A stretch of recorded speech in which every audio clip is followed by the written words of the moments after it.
First, you'll have some time to look at questions 1 to 4.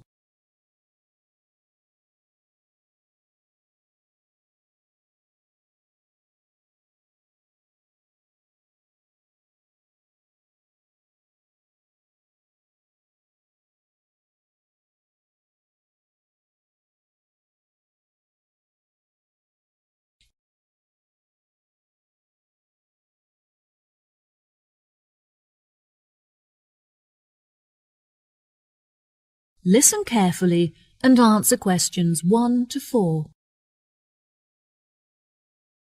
Hello, how can I help you today? Yes, hello. I'm just phoning you as I have seen an advertisement on your website for a property that I'm interested in renting. If possible, I'd like to find out some more information before I organise a viewing. No problem at all. What is the address of the property that you'd like to inquire about? It's 21 North Avenue. Okay, what is it that you'd like to know? First of all, I'd like to know what facilities the office has, as I need to make sure that it'll be suitable for my advertising company. I see. The office contains a large open-plan space with a wide frontage onto a busy street with lots of passers-by, so your business would have a really good street presence. There is also a toilet and newly refurbished kitchen equipped with a dishwasher and oven. Wow, that sounds great. I'd definitely like to register my interest. Okay, perfect. I just need to take some details from you, if that's okay. What is your full name? Jonathan Smith. And what position do you hold in your company, Jonathan? Until recently I was sales manager. However, I've recently been promoted to regional manager, so I'll be in charge of running our new office. Can I ask where the office is located? Yes, of course. It's located downtown, just around the corner from Royal Square Shopping Centre. That's a bit too far out of the centre for my liking. I'd much prefer to be located in close proximity to the station. Do you have any property located in that vicinity? It would help me to narrow down the results if you could tell me how many employees you intend to have working in the office. Our branch is made up of 30 employees, and we'd like some extra space for meetings and presentations. Most average office spaces are around 8,000 square feet, but it sounds like you would need more space than that. I think that 10,000 square feet would be more suitable for your needs. Now, let's see, we have 10 properties that match those criteria, so let's try and narrow it down. Before you hear the rest of the conversation, you have some time to look at questions 5 to 10.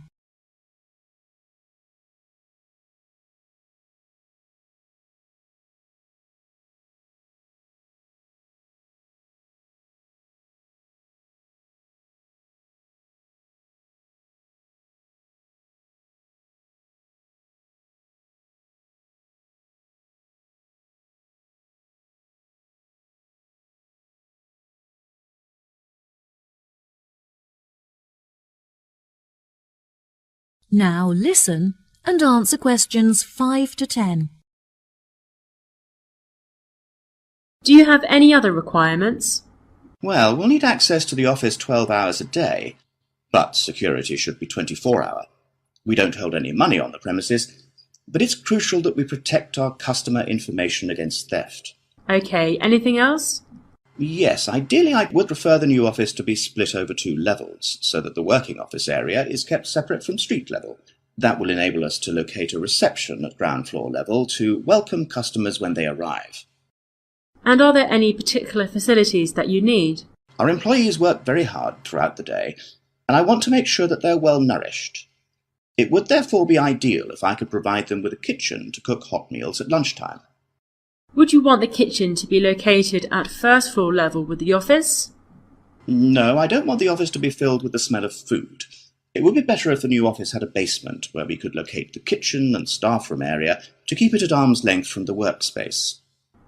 Okay, I have now narrowed the search to 2 available properties. Do you have any other requirements that could narrow our search down to 1 result? All of our office staff will be working at desktop computers, so I'll need the office to be equipped with at least 40 power sockets if possible. Anything else? Studies have shown that exercise is very important for maintaining happiness and healthy brain function. In an office environment, it's very difficult to get sufficient daily exercise, so it would be great if they had access to a nearby exercise area. One of the available offices is located next door to a gym. Would this be suitable? Yes, absolutely. A gym is exactly what I was thinking of. Brilliant. Do you need the office to be furnished? I don't think so. I already have some furniture, so I would prefer to bring this myself. That's no problem at all. And before I forget, we will definitely require Wi-Fi access, as much of our work and customer recruitment is carried out online. No problem. It sounds like the property will suit your needs perfectly. I've taken the liberty of booking you a viewing at 3 p.m. on Thursday, so you can see it for yourself. Is there anything else I can help you with today? No, I think that's all the information I need. Thanks very much for your help. No problem. It's been my pleasure to be of assistance. Goodbye. That is the end of part 1. You now have half a minute to check your answers.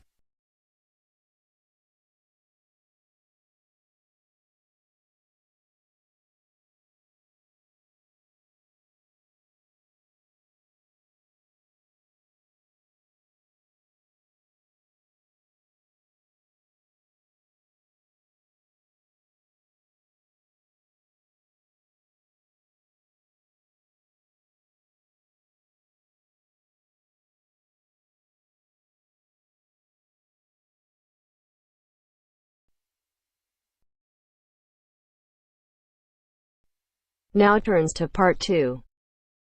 Part 2. You will hear the education officer in a museum giving a talk to school students who are about to start a 1-week work placement in the museum. First, you have some time to look at questions 11 to 15.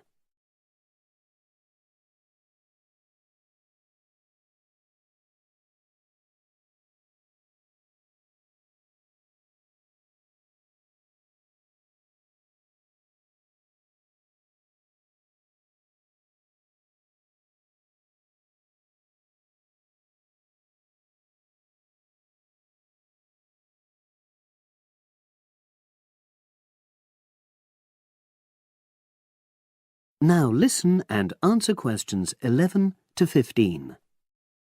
Good morning and welcome. We're really pleased that you're going to be joining us next week for your work placement. Now, each of you will already have met the member of museum staff assigned to supervise you. In this short talk today, I'll be giving you more general information which will be relevant to all 6 of you. Your normal working day is 9 to 5 p.m, but on Monday, because it's your first day, we'd like you to arrive at 8:45. Please note, though, that you'll finish at the usual time. A lot of you have been asking what you should wear for work. Well, you may have noticed that we're not exactly a formal institution, so you'd really be out of place if you wear smart attire like a suit. If you go out on a trip with us, then we'd like you to wear a museum cap. It has our logo on, and we feel it helps people recognise you. But on a day-to-day basis in the museum itself, we say put on your own casual clothing because you'll be doing lots of dusty, messy work. Now, we don't have an enormous number of rules, but work placement is an excellent preparation for the real world of work, and we expect you to be very punctual and reliable. If you're not well, or there's been a hold-up, then what we ask you to do is ring the museum receptionist. He will be in the museum well ahead of opening time, and he'll inform your own personal supervisor in the museum. If you're away for more than 1 day, we'll inform your school tutor. They'll obviously need to make a note of your absence and follow up if necessary. But most of all, we hope you really enjoy yourselves during the placement. Students say they have a lot of fun, whether it's working with kids in our art workshops held every Monday, or, the most popular, when they go out on our outreach work to residential homes, recording elderly people's memories of school days for our oral history project. So, we hope you feel excited by the prospect of starting next week and well prepared. Your personal supervisor will be there to help you with our health and safety requirements when you start next week, and your supervisors will also brief you about the background to the museum, summarising all the huge amount of information on our website. In the next couple of days, it might be worthwhile if you get hold of evaluations and other notes made by students who've worked with us before. You can get a lot of pointers from them. Before you hear the rest of the conversation, you have some time to look at questions 16 to 20.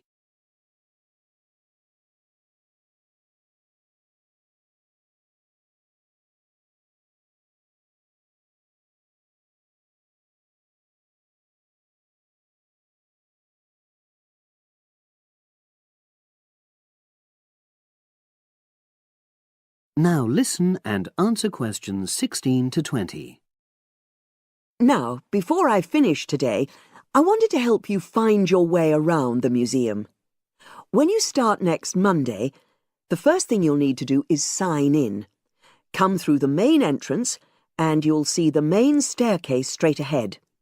To the right of this is the statue of the horse, and just behind that is a door.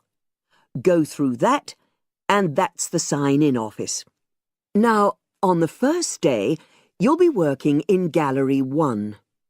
You'll find this as follows. In the central courtyard area, close to the entrance, there's a large chest where visitors put donations for the museum. The door just behind that leads to Gallery 1. The workshop you'll be taking part in starts at 11, but if you want to go in earlier, you can get the key and let yourself in. The key box is quite hard to find. Walk behind reception, and it's between the large gallery and the bookshop. I haven't mentioned breaks, lunch, etc. Unfortunately, our cafe's closed at the moment, so your best bet is to bring a packed lunch. We tend to have our sandwiches in the kitchen area. Go round the reception desk and you'll see a small circular cabinet. The door to the kitchen area is just behind that. Now, every day we put up notices about what's happening in the museum. Your supervisor will brief you, but if you want to check up on details, look on our staff notice board. This is in the corner of the play area, at the back, on the wall of Gallery 3. If you have any questions, I'd be happy to help. That is the end of part 2. You now have half a minute to check your answers.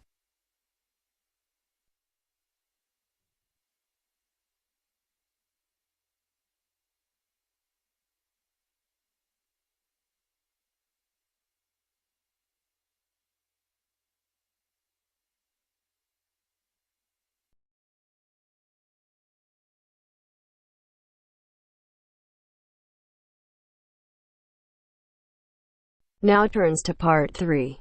Part 3. You will hear some students discussing an assignment. Listen carefully and answer questions 21 to 24.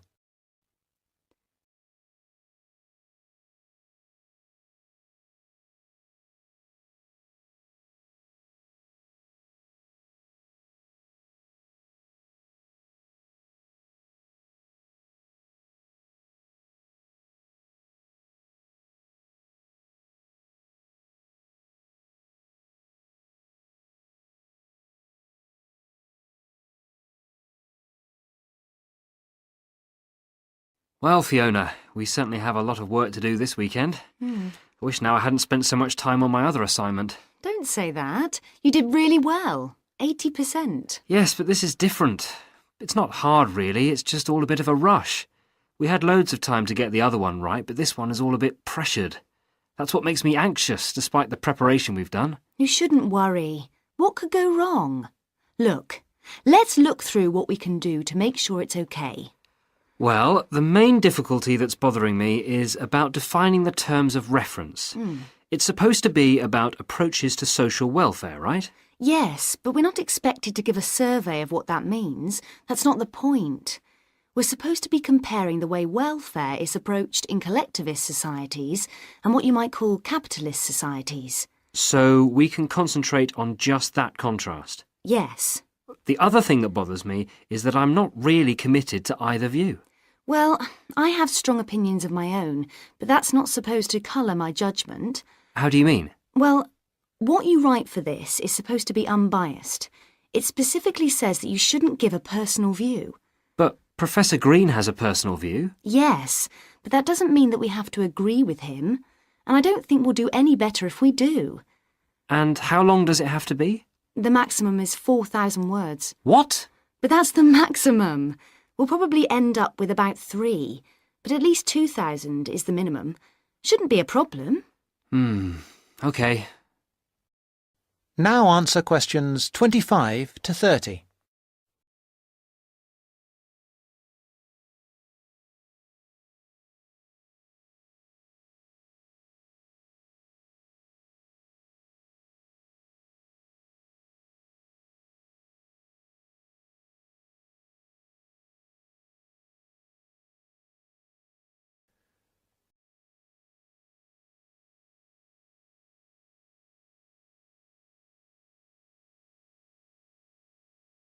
Now answer questions 25 to 30. Now, where can we get some information on all this? Well, we could ask Olive over there. Olive, you did this assignment last year, didn't you? Not this one exactly, but something similar. The most important thing is to get Professor Green's lectures on the welfare state. Is he good? Oh, very good. Didn't you know he was lecturing? No idea. Well, he is. He's at the Beckett building on Tuesdays.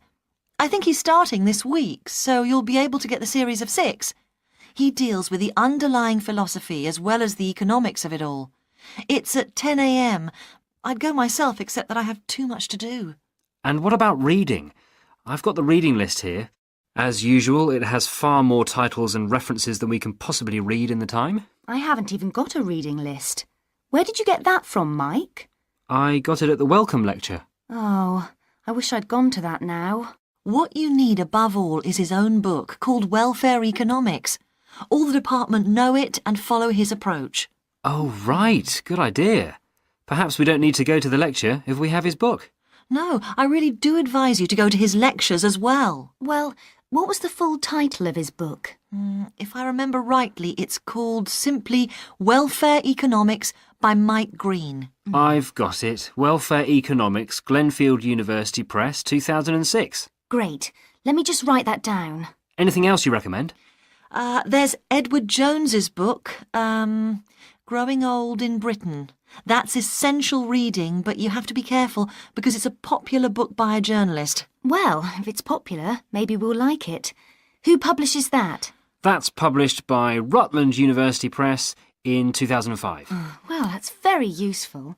I think it's Professor Green for us next. Right.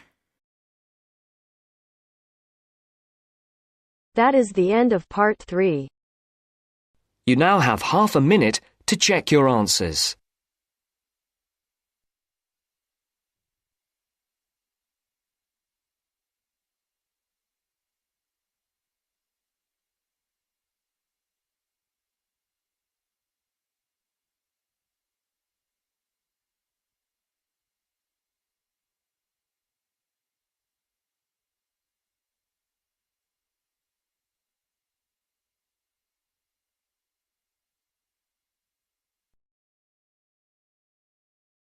Now turns to part 4.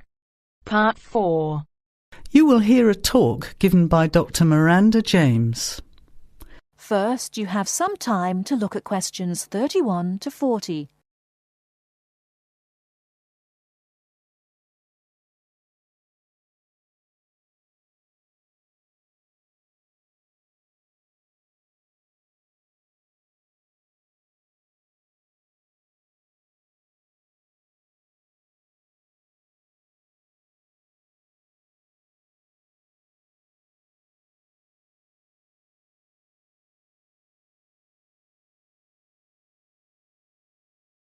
Now listen carefully and answer questions 31 to 40.